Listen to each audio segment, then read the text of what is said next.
राजा रघुवंशी हत्याकांड के 4 आरोपी राज कुशवाहा, विशाल, आकाश, आनंद की पहली बार एक साथ आई तस्वीर सामने। मेघालय पुलिस की हिरासत में हैं चारों आरोपी। राजा रघुवंशी मर्डर केस में 8 दिन की पुलिस रिमांड पर सोनम। शिलांग कोर्ट ने राज, विशाल, आकाश, आनंद को भी पुलिस रिमांड में भेजा। सोनम समेत 5 आरोपियों को शिलांग के सदर पुलिस स्टेशन ले जाया गया। आरोपियों का आमना सामना भी करवा सकती है पुलिस। क्राइम सीन रिक्रिएशन भी होगा। मेघालय पुलिस के सामने सोनम ने कबूला अपना गुनाह। सूत्रों के मुताबिक एसआईटी से पूछताछ में कहा राजा रघुवंशी की हत्या की साजिश में वो शामिल थी। मेघालय पुलिस को सोनम के मोबाइल की है तलाश। वारदात के वक्त सोनम के पास 2 मोबाइल फोन थे, लेकिन एक भी बरामद नहीं हुआ। राजा हत्याकांड केस में एक और खुलासा, राज्य ने शिलांग ट्रिप की पेमेंट की थी। मेघालय में ठहरने और रुकने का प्लान सोनम ने बनाया था। राजा रघुवंशी की मां से गले मिलकर रोया सोनम का भाई गोविंद। कहा मेरी बहन ने गलती की तो उसे फांसी मिले। सोनम से परिवार ने रिश्ता तोड़ा। भाई गोविंद बोला परिवार को नहीं पता था कि बहन के मन में क्या चल रहा है। राजा रघुवंशी के पिता की पुलिस से मांग, कहा अगर सोनम से कड़ी पूछताछ की जाए तो सच सामने आएगा। मध्य प्रदेश के मंत्री कैलाश विजयवर्गीय का राजा रघुवंशी हत्याकांड पर बयान। बच्चों को पढ़ाना लिखाना अच्छी बात है, लेकिन उन्हें संस्कार भी दें। बिना संस्कार के बच्चे सोनम बन जाते हैं। यूपी के सिद्धार्थनगर में सामने आया राजा रघुवंशी मर्डर जैसा मामला। संगीता नाम की एक महिला ने प्रेमी के साथ मिलकर पति कन्नन की हत्या की। हिरासत में ली गई। नजर गढ़वा गांव का कन्नन 2 जून से लापता था। पत्नी संगीता ने 5 जून को गुमशुदगी की शिकायत करवाई। कन्नन के भाई बाबूलाल ने संगीता की भूमिका पर शक जताया था। पुलिस ने 10 जून को कन्नन का कंकाल बरामद किया। परिवार वालों ने कपड़े के आधार पर शव की शिनाख्त की। पुलिस ने संगीता और अनिल शुक्ला को हिरासत में ले लिया। पश्चिम बंगाल में फिर भड़की हिंसा। साउथ 24 परगना में रविंद्रनगर में 2 गुटों में बवाल। तुलसी मंच बनाने को लेकर हुई तोड़फोड़। पत्थरबाजी में कई लोग जख्मी। तनाव बढ़ने के बाद कई थानों की पुलिस फोर्स को ग्राउंड पर लगाया गया। आरएफ भी तैनात। शुभेंदु अधिकारी का ममता सरकार पर अटैक। उपद्रवियों को सरकार संरक्षण दे रही है। पश्चिम बंगाल में अर्धसैनिक बलों की तैनाती हो। टीएमसी नेता कुणाल घोष ने हिंसा की घटना की निंदा की। कहा कुछ लोग जानबूझकर ऐसी घटनाएं करवाते हैं, कम्युनल टेंशन फैलाते हैं ताकि इसका सियासी फायदा लिया जा सके। पीएम मोदी ने दिल्ली बीजेपी के सभी विधायकों, सांसदों और पदाधिकारियों से मुलाकात की। सीएम रेखा गुप्ता भी मौजूद रहीं। पीएम मोदी के साथ बैठक में यमुना की सफाई और वायु प्रदूषण अहम मुद्दा रहा। पीएम ने दिल्ली में विकास के काम में तेजी लाने के लिए कहा। केरल हाईकोर्ट ने प्रियंका गांधी को भेजा नोटिस। जीत को चुनौती देने वाली याचिका पर जवाब मांगा।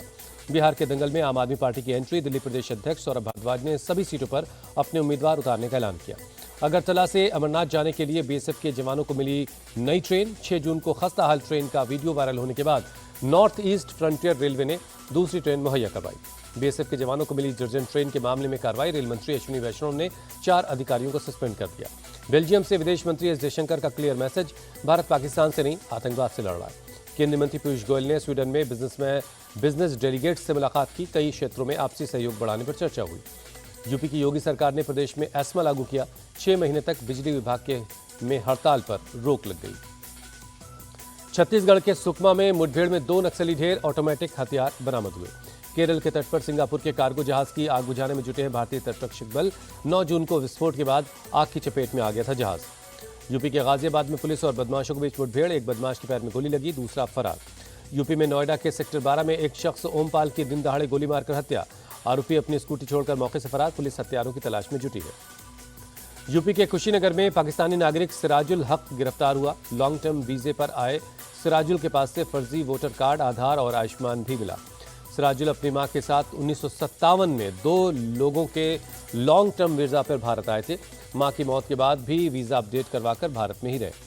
कानपुर में सोशल मीडिया पर नाम बदलकर दोस्ती के मामले में मामला सामने आया। सरताज नाम के एक शख्स ने सोनू नाम से एक महिला से सोशल मीडिया पर दोस्ती की। पीड़ित महिला के मुताबिक 9 महीने पहले सोनू से उसकी दोस्ती हुई। शादी के लिए कहने पर उसने धर्म बदला और हाथ पर गुदे निशान को हटाने का दबाव भी डालना शुरू किया। पंजाब के नवा शहर में अचार फैक्ट्री में फायरिंग। रात में फायरिंग कर अपराधी फरार। सीसीटीवी में कैद हुई फायरिंग की तस्वीरें। ओडिशा के कंधमाल में पर्यटकों को लूटने वाले गिरोह का भंडाफोड़। केरल से आए टूरिस्ट के साथ लूटपाट के बाद एक्शन में पुलिस ने 5 आरोपियों को गिरफ्तार कर लिया है। असम की श्रीभूमि में ड्रग रैकेट पर कसा शिकंजा। पुलिस ने ड्रग डीलर को गिरफ्तार किया। डीलर के पास से करीब 5 करोड़ रुपए की प्रतिबंधित याबा टैबलेट्स बरामद हुई हैं। यूपी के कानपुर में एक स्टोर के वेयरहाउस में लगी आग। फायर ब्रिगेड की टीम ने आग पर काबू पा लिया है। तमिलनाडु के मदुरई में 85 लोगों को फूड पॉइजनिंग हो गई। अस्पताल में भर्ती। एक त्योहार के दौरान खाना खाने के बाद बिगड़ी तबीयत। बिहार की राजधानी पटना में तेज रफ्तार कार ने देर रात चेकिंग के दौरान 3 पुलिस वालों को रौंदा। घायल पुलिस वालों को अस्पताल में भर्ती करवाया गया। पुलिस वालों को टक्कर मारने के बाद कार छोड़कर ड्राइवर फरार। पुलिस ने गाड़ी में बैठे 2 लोगों को हिरासत में ले लिया है। गैंगस्टर हाशिम बाबा की पत्नी जोया गिरफ्तार। गैंग का एक गुर्गा गिरफ्तार। 3 ऑटोमेटिक पिस्टल और कैश बरामद हुआ। दिल्ली एनसीआर के लिए मौसम विभाग ने रेड अलर्ट जारी किया। अगले 3 दिनों तक तापमान 45 डिग्री तक रहेगा। 13 जून को हल्की बारिश हो सकती है। कर्नाटक के धारवाड़ में मूसलाधार बारिश बनी मुसीबत। सड़कों से लेकर घरों तक भरा पानी। कर्नाटक के हुबली में भारी बारिश। लोगों को गर्मी से मिली राहत। मूसलाधार बारिश की वजह से कई इलाकों में पानी भर गया। महाराष्ट्र के छत्रपति संभाजीनगर में गार्डन का गेट गिरा। मलबे में दबने से 3 लोगों की मौत। तेज हवा की वजह से हादसा हुआ। पटना में बिहार के पहले डबल डेकर एलिवेटेड कॉरिडोर का सीएम नीतीश ने किया उद्घाटन। अशोक राजपथ पर भीषण जाम से लोगों को निजात मिलेगी। राजस्थान के उदयपुर में ऑपरेशन सिंदूर की सफलता को लेकर महिलाओं में खुशी का माहौल। पीएम मोदी को जताया आभार। महिलाओं ने पोस्ट कार्ड लिखकर पीएम मोदी का शुक्रिया अदा किया। वर्ल्ड टेस्ट चैंपियनशिप का आज दूसरा दिन है। पहले दिन रबाडा और यानसेन ने ऑस्ट्रेलिया को 212 रनों पर समेटा। दक्षिण अफ्रीका की खराब शुरुआत, 43 रन पर 4 विकेट गंवाए।